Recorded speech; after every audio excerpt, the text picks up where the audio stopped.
Hai semuanya, ketemu lagi sama aku Hanifa. Apa kabar teman-teman? Semoga kalian selalu sehat, selalu baik-baik aja seperti biasanya.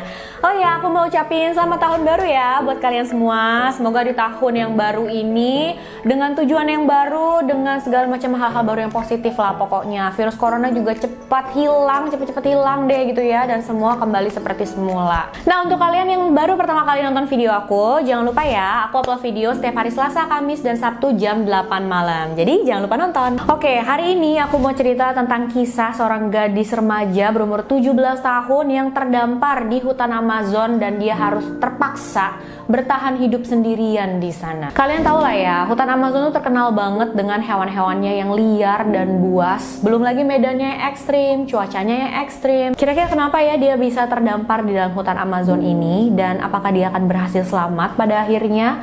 Kalau misalkan dia berhasil, kira-kira apa yang dia lakuin sampai bisa berhasil gitu? Gadis 17 tahun bertahan hidup sendirian di dalam hutan Amazon. Penasaran kan? Langsung aja yuk kita bahas.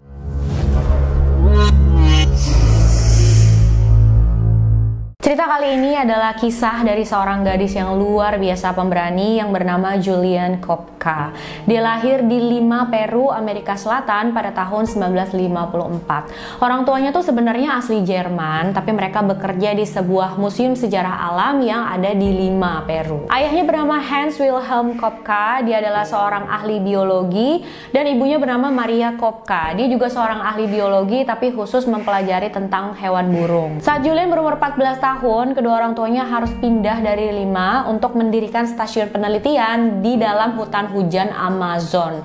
Dan Julian ikut bersama kedua orang tuanya ini. Di sana Julian pastinya jadi anak hutan gitu ya teman-teman. Dia belajar beberapa trik-trik, beberapa cara untuk bertahan hidup. Dia belajar untuk cari makan sendiri di hutan, gimana caranya berburu hewan, menguliti mereka, segala macam. Bahkan dia juga punya peliharaan hewan-hewan eksotis gitu. Karena Julian ini memang bener-bener suka banget sama hewan. Nah, pokoknya dia mempelajari segala macam hal-hal yang nggak biasa dipelajari sama anak-anak kecil lainnya ya. Nah, pas umurnya Julian ini harusnya masuk SMA gitu ya, pihak berwenang tuh akhirnya bilang ke orang tuanya, aduh kita nggak bisa ngebiarin ya. Akhirnya Julian tuh disuruh nih sama pemerintah untuk balik lagi ke Lima dan melanjutkan pendidikannya. Akhirnya Julian lanjutin SMA di Lima dan dia lulus dari SMA pada tahun 1971. Pada saat Julian lulus dari sekolahnya, Maria sang ibu tuh lagi ada di Lima untuk nemenin Julian karena kebetulan ibunya tuh lagi ada kerjaan di Lima juga gitu loh. Sedangkan ayahnya masih ada di Panguana. Jadi Panguana itu adalah nama dari pusat penelitian yang didirikan oleh kedua orang tuanya di dalam hutan Amazon itu. Sebenarnya Maria ini pengen ngajak anaknya Julian untuk balik ke Panguana di tanggal 19 sampai 20 Desember. Tapi Julian tuh bilang ke ibunya, "Ibu, please dong di-delay dulu gitu, ditunda dulu karena aku pengen banget nih ikutan pesta prom gitu loh." Pesta prom atau pesta kelulusan lah ya bisa dibilang di sekolahnya, dan itu diadakan pada tanggal 23 Desember. Akhirnya ibunya bilang, "Ya udah nggak apa-apa deh, ini kan terakhir kalinya kamu di sini. Udah kamu boleh ikut pesta kelulusan dulu. Nanti kalau kamu udah selesai ikut pesta kelulusan baru kita terbang dan nyusul ayah ke Panguana." Akhirnya mereka memutuskan untuk terbang di malam Natal, tepatnya pada tanggal 24 Desember 1971. Dan ternyata di tanggal segitu penerbangan padat banget teman-teman. Semua maskapai itu penuh kecuali satu maskapai yang bernama Lensa. Mungkin banyak juga ya dari kalian yang sudah tahu tentang maskapai ini. Ayah Julian tuh sebenarnya udah memperingati mereka untuk, aduh pokoknya apapun yang terjadi jangan sampai kalian pakai penerbangan dengan maskapai Lensa gitu, karena memang reputasinya jelek banget. Bukan cuma karena sering delay atau makanan yang gak enak atau gimana, bukan itu teman-teman, tapi maskapai ini ya, pesawat itu sering banget mengalami kecelakaan, bener-bener sering banget. Sampai pas Julian dan ibunya tuh terbang pakai maskapai ini, pesawat yang dia punya tuh nggak lebih dari 5 gitu loh. Jadi udah tinggal dikit banget karena banyak dari pesawat mereka yang mengalami kecelakaan dan hancur, udah nggak bisa dipakai lagi. Kan serem banget ya. Tapi karena memang nggak ada penerbangan lain, akhirnya Maria dan Julian memutuskan untuk tetap terbang menggunakan maskapai ini. Karena kan perjalanan dari Lima sampai ke bandara yang dekat sama Panguana itu cuma 1 jam perjalanan. Jadi mungkin mereka berpikir kayak, aduh nggak apa-apa deh, itu kan cuma perjalanan singkat aja, nggak bakal kenapa-napa nih gitu ya. Tapi ternyata tragedi yang luar biasa mengerikan akan terjadi hari itu, teman-teman. Nah, ada satu fakta menarik ya, teman-teman. Jadi hari itu ternyata cuaca lagi buruk banget. Sampai semua penerbangan di airport itu ditunda kecuali maskapai penerbangan Lansa yang bakalan ditaikin sama Julian dan ibunya itu. Saat itu mungkin mereka ngerasa beruntung ya, karena nggak harus nunggu lama-lama di airport, sedangkan orang-orang lain pada nunggu gitu kan. Tapi ternyata malah sebaliknya loh, teman-teman. Aku juga nggak tahu ya kenapa tetap diterbangin gitu loh, cuaca lagi buruk banget, yang lain aja pada nunda kan. 25 menit awal penerbangan semuanya baik-baik aja, tapi setelah itu kilat mulai muncul banyak banget gitu ya dekat pesawat mereka, dan pesawat mereka itu masuk ke dalam awan hitam yang gelap. Kilat yang besar tuh kelihatan lagi, dan mesin pesawat saat itu mengeluarkan bunyi yang sangat-sangat kencang sampai para penumpang tuh panik, mereka teriak-teriak ketakutan, ada yang teriak-teriak berdoa gitu ya. Setelah melihat kilat yang sangat-sangat besar itu, ibunya Julian langsung bilang ke Julian, "Oke, ini adalah akhirnya, this is the end," katanya. Dan setelah itu pesawat langsung bener ya kayak jatuh ke bawah gitu ya, langsung kayak menuju ke bawah. Sedikit-sedikit mulai hancur, pintu pesawatnya copot, sayap pesawatnya copot, kursi-kursi pesawat terlepas, dan bahkan Julian melihat ibunya terlempar dari tempat duduknya. Sementara Julian, karena waktu itu dia pakai seat belt yang kenceng banget, dia nggak terlempar dari tempat duduknya, teman-teman, tapi dia barengan dengan kursinya itu terlempar dari pesawat dan mulai melayang di awan gitu. Nah, menurut Julian saat dia jatuh itu ada angin berputar yang kenceng banget, jadi dia tuh nggak langsung jatuh ke bawah gitu loh, teman-teman, tapi muter-muter dulu. Dan menurut Julian sepertinya ini juga nih yang memperlambat dia jatuh. Jadi jatuhnya tuh nggak langsung yang zut gitu kan, tapi muter dulu, jadi memperlambat tekanannya dia. Dan juga waktu itu kan dia masih duduk di kursi pesawat ya, dan belakang itu kan kursinya membel. Jadi pas dia jatuh nggak langsung ke tanah nih, teman-teman, masih ditahan sama kursi pesawatnya itu. Jadi pas dia mendarat, ajaib ya teman-teman, Julian ini berhasil selamat, dia nggak meninggal. Gila, bener ya. Kalian nih nanti kalau lagi di pesawat disuruh kencengin seat belt, kayak kita harus bener-bener kencengin tuh guys, supaya ya mencegah lah hal-hal buruk seperti ini. Yang amit-amit sih, tapi jangan sampai ya. Dan yang bikin kaget bangetnya lagi tuh ya teman-teman, Julian itu sudah duluan pingsan sebelum mendarat. Dan kalian tahu nggak sih, dari jarak pesawat ke daratan itu sekitar 3 km. Jadi Julian tuh jatuh sepanjang 3 km dan sampai bawah dia selamat loh teman-teman. Bener-bener hal yang mustahil banget ya kedengerannya, tapi ini beneran terjadi. Jadi bingung deh, apalagi sebutannya kalau bukan keajaiban. Pas dia sadar, dilihat ke jamnya, dan untungnya ya saat itu jamnya masih berfungsi dengan baik. Itu jam 9 pagi, jadi sekitar 20 jam dari dia jatuh. Itu dia nggak inget apa-apa teman-teman, dia nggak tahu apa yang terjadi sama dia selama 20 jam itu. Yang dia ingat, dia sadar, dia lihat jamnya itu jam 9 pagi. Dia udah sadar tuh, dia sendirian di dalam hutan, dia terdampar di hutan itu, dan cuaca juga parah banget ya, hujan terus nggak berhenti-berhenti. Julian badannya kotor banget, penuh lumpur, hampir nggak bisa gerak sama sekali. Tiap kali dia coba gerak, pandangannya kabur, kepalanya pusing, kayak muter-muter katanya. Tapi dia nggak menyerah, dia terus berusaha untuk bisa bergerak, untuk bisa cari pertolongan. Dan akhirnya setelah 1,5 hari melakukan usaha itu, dia berhasil teman-teman. Dia akhirnya berhasil bangun dan berjalan pelan-pelan. Ditambah lagi ya, saat itu kacamatanya hilang, jadi dia nggak bisa ngeliat dengan jelas sama sekali. Parah banget kan ya. Mungkin kebanyakan orang kalau dalam situasi seperti ini pasti panik dan takut banget ya. Sendirian di dalam hutan Amazon dengan cedera yang seperti itu, dikelilingin ular, banyak buaya juga, belum lagi tumbuh-tumbuhan beracun yang ada di sana gitu ya. Tapi untungnya Julian punya masa kecil yang unik. Dia memang sudah mempelajari berbagai macam hal tentang bertahan hidup di dalam hutan. Dia tumbuh besar di area hutan yang mirip juga sama tempat dia terdampar itu. Jadi memang untungnya dia udah nggak begitu asing dengan medan semacam itu teman-teman. Julian mulai perhatiin cedera di badannya. Dia tahu ya ada beberapa tulang yang patah, tapi untungnya tulangnya itu nggak ada yang menembus keluar. Dan dia juga ada luka di bagian tangannya, dan lukanya itu sudah dikerubungin sama belatung. Julian saat itu pasti takut banget ya kalau tangannya tuh sampai membusuk dan harus diamputasi. Tapi dia tahu saat itu dia nggak bisa ngelakuin apapun. Pertama kali yang terlintas di dalam pikiran Julian adalah untuk mencari ibu ibunya. Dia pengen banget tahu keadaan ibunya seperti apa. Tapi di sisi lain dia juga tahu dia harus cari makanan supaya dia bisa bertahan hidup, supaya dia masih punya tenaga gitu ya untuk mencari ibunya itu. Di hari ketiga dia menemukan salah satu bagian pesawat. Di hari keempat dia menemukan beberapa penumpang yang masih terikat di kursi pesawat mereka. Tapi sayangnya mereka semua sudah meninggal. Nah, saat dia juga jalan di dalam hutan itu, Julian bener-bener ingetin banget tuh jalurnya yang udah dia laluin. Bahkan ada beberapa jalur yang dikasih tanda juga sama dia.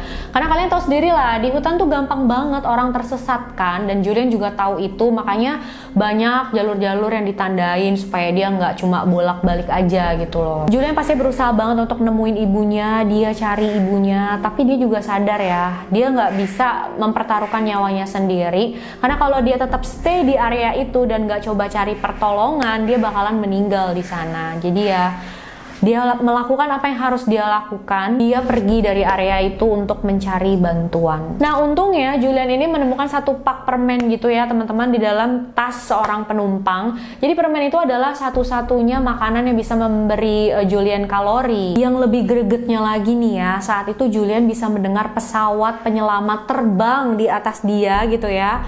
Bolak-balik suara pesawatnya itu kedengeran banget sama dia. Tapi karena pohon-pohon di dalam hutannya itu tebal-tebal banget, lebat banget, jadi dia nggak bisa ngelihat pesawatnya itu, dia cuma bisa ngedenger doang. Apalagi untuk menarik perhatian pesawat gitu, untuk minta tolong ya nggak bisa. Jadi kalian bisa bayangin ya, gregetannya kayak apa gitu loh. Kita denger tapi kita nggak bisa minta pertolongan. Sampai akhirnya setelah berhari-hari suara pesawat itu menghilang teman-teman. Udah nggak ada suara pesawat lagi yang bisa didengar sama Julian.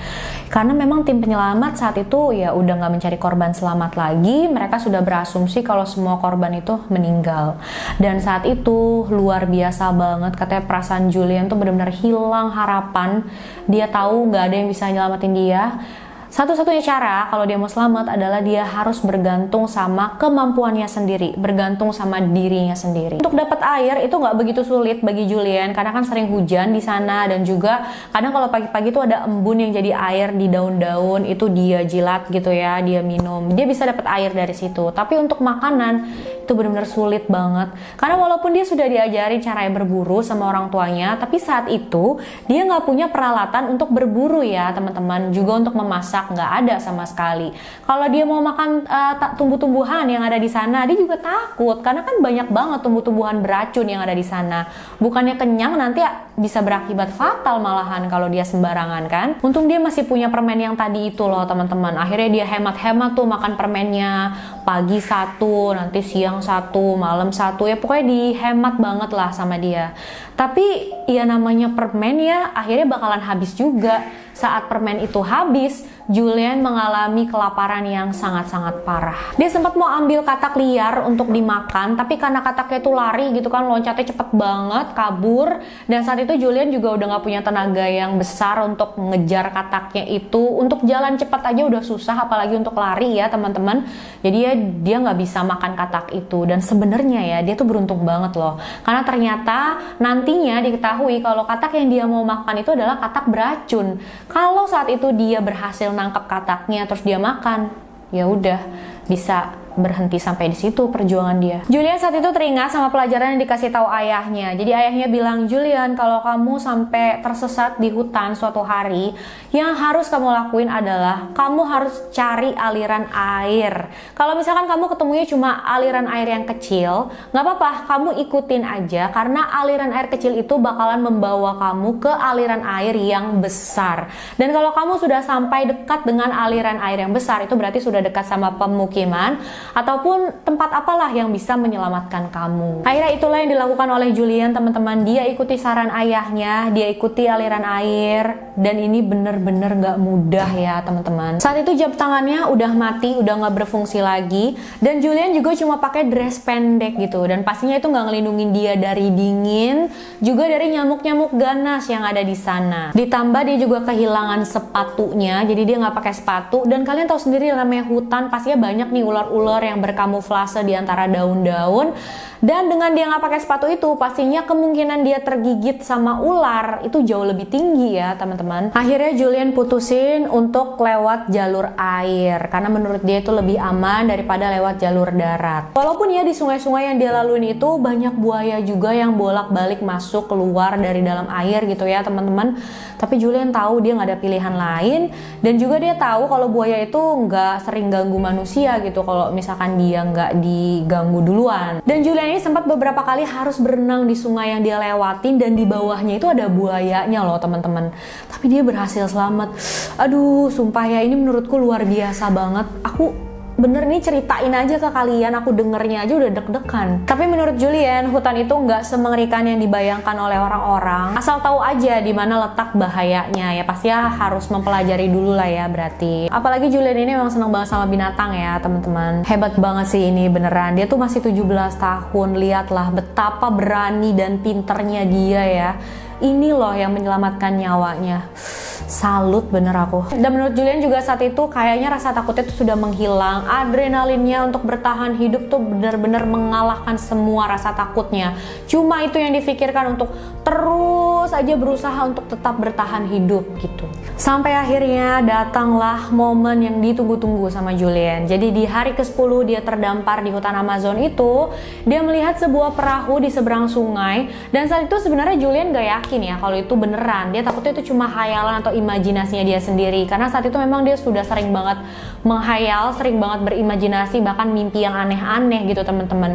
Ya namanya kurang makan, kurang nutrisi, capek gitu kan, cedera juga ada beberapa di tubuhnya, pastinya jadi nggak jelas gitu deh pikirannya. Tapi dia samperin tuh, akhirnya dia berenang ke seberang sungai dan dia pegang perahunya itu, dan ternyata perahunya itu bisa dia pegang, dan dia seneng banget. Dia tahu kalau itu bukan hayalannya aja, kalau itu nyata. Pas dia di dekat perahunya itu, dia melihat beberapa meter dari pinggir sungai itu seperti ada bentuk rumah gitu ya teman-teman. Dan saat itu Julian juga nggak yakin itu beneran atau cuma imajinasinya dia aja, tapi dia tetap mau menuju ke sana. Dia pengen ngeliat apakah itu beneran. Dan saat itu Julian udah benar-benar lemah banget, nggak ada tenaga sama sekali, sampai dia nggak bisa jalan lagi, udah nggak bisa bangun lagi. Jadi dia kesana tuh merangkak teman-teman. Dan menurut Julian menghabiskan waktu hampir setengah hari, padahal itu jaraknya cuma beberapa meter aja. Setelah sampai di gubuk itu, Julian langsung masuk ke dalam, dan sayangnya di dalam itu nggak ada orang sama sekali, gubuknya kosong teman-teman. Tapi di dalamnya itu Julian melihat ada satu dirijen bensin. Dia langsung pakai bensin itu untuk hilangin belatung di luka yang ada di tangannya itu ya teman-teman, karena dia juga pernah ngelihat ayahnya melakukan hal yang sama ke anjing peliharaan mereka katanya. Dan rasanya itu luar biasa sakit banget ya teman-teman. Tapi Julian tahan, dia tahu dia harus ngelakuin itu. Dia berhasil ngebuang beberapa belatung dari tangannya itu, dari lukanya. Dan ini adalah hal yang akhirnya bisa menyelamatkan tangannya teman-teman. Sampai akhirnya tangannya itu yang gak harus diamputasi. Kalau saat itu Julian tidak melakukan hal itu, kemungkinan besar ya tangannya memang membusuk dan harus diamputasi. Setelah melakukan hal itu, Julian langsung rebahan, dia istirahat gitu ya teman-teman. Dan keesokan harinya, 3 penebang pemilik gubuk itu kembali ke gubuk itu dan menemukan Julian di dalamnya. Dan pertama, awal-awalnya para penebang itu kaget banget pas lihat Julian. Dia merasa Julian tuh ini aduh asing banget. Dan penduduk sana nih teman-teman ternyata masih percaya banget sama yang namanya penyihir, iblis, segala macam hal-hal yang mistis seperti itu. Tapi untungnya Julian itu fasih berbahasa Spanyol, dan seperti kebanyakan negara yang ada di Amerika Selatan, bahasa sehari-hari penduduk di Peru itu juga adalah bahasa Spanyol. Akhirnya Julian jelasin deh sama 3 penebang itu kenapa dia bisa berada di sana, kalau dia adalah korban dari pesawat yang kecelakaan gitu ya. Akhirnya 3 penebang itu langsung tanpa ragu-ragu menolong Julian. Mereka kasih sedikit makanan untuk Julian. Habis itu Julian ditaruh di dalam perahu mereka, dibawa ke pemukiman terdekat. Dari pemukiman itu Julian dibawa menggunakan pesawat ke rumah sakit terdekat. Itu kalian bayangin ya, dia tuh habis jadi korban selamat dari kecelakaan pesawat, tapi dia harus naik pesawat lagi. Bayangin ya seberapa traumanya. Tapi ya memang gak nggak ada jalan lain sih. Itu satu-satunya cara supaya Julian bisa sampai di rumah sakit dengan cepat, dia bisa ditangani dengan cepat dan kondisinya bisa membaik ya teman-teman. Pas di rumah sakit, Julian dirawat pastinya dan kulitnya tuh sudah mulai terbakar karena kena sinar matahari terus setiap hari secara langsung gitu teman-teman. Dia juga bertemu lagi dengan ayahnya dan saat itu Julian juga tahu kalau dia adalah satu-satunya korban selamat dari kecelakaan pesawat itu. Saat dia di rumah sakit itu, dia juga dapat kabar kalau jasad ibunya sudah ditemukan di dalam hutan. Dan mirisnya lagi ya, ternyata pas jatuh dari pesawat, ibunya itu juga berhasil selamat teman-teman. Dia sempat bertahan beberapa hari sebelum akhirnya meninggal. Dan hal ini benar-benar bikin Julian merasa bersalah banget sama ibunya. Dia berpikir, kalau aja aku cari ibu dengan lebih teliti, aku gak berhenti cari ibu, aku terus cari ibu lebih jauh lagi, mungkin aku bisa menemukan ibu dan mungkin aku bisa menyelamatkan dia. Dan rasa bersalah dalam diri Julian ini menggerogoti dia selama bertahun-tahun teman-teman. Jadi bukan cedera fisik aja yang dia alami, tapi pastinya mental juga ya. Setelah pulih, Julian pindah lagi ke Jerman, dia tinggal di sana, dia meneruskan pendidikannya di bidang yang sama dengan kedua orang tuanya. Akhirnya Julian tuh jadi ahli biologi juga nih. Tapi mengejutkannya ya, Julian tuh memutuskan untuk kembali lagi ke Peru. Ada juga nih cerita dari seorang sutradara film yang bernama Werner Herzog. Jadi dia itu sebenarnya harusnya ikut dengan penerbangan Lansa juga, tapi dia membatalkan rencananya di detik-detik terakhir, nggak jadi ikut akhirnya. Dan setelah mendengar kisahnya si Julian ini, dia tertarik banget sampai akhirnya dia buatin satu film dokumenter tentang Julian yang bertahan hidup di dalam hutan Amazon. Judul film dokumenternya adalah Wings of Hope. Itu dia teman-teman, kisah tentang Julian Kopka. Luar biasa banget ya. Aku tuh benar-benar salut banget deh. Dia tuh pinter banget, pemberani banget, luar biasa bermanfaat banget ya ilmu-ilmu yang dikasih sama kedua orang tuanya. Kalau bukan karena itu mungkin ya dia nggak bisa bertahan di dalam hutan Amazon itu ya. Seberapapun sulitnya dia tetap berusaha, dia nggak pernah menyerah. Menurutku ya, kasus ini tuh benar-benar salah satu contoh keajaiban yang ada di dunia nyata. Kira-kira kalau misalkan kalian tersesat seperti Julian Kopka ini, kalian bisa bertahan nggak sih teman-teman? Apa yang bakal kalian rasain gitu loh? Jangan lupa komen ya apa pendapat kalian tentang kasus ini. Makasih udah nonton videonya sampai akhir. Jangan lupa like, subscribe, dan share video ini sebanyak-banyaknya. Untuk kalian yang mau request juga boleh, silahkan kirim DM ke Instagram aku, HanifaStory92. Bye-bye!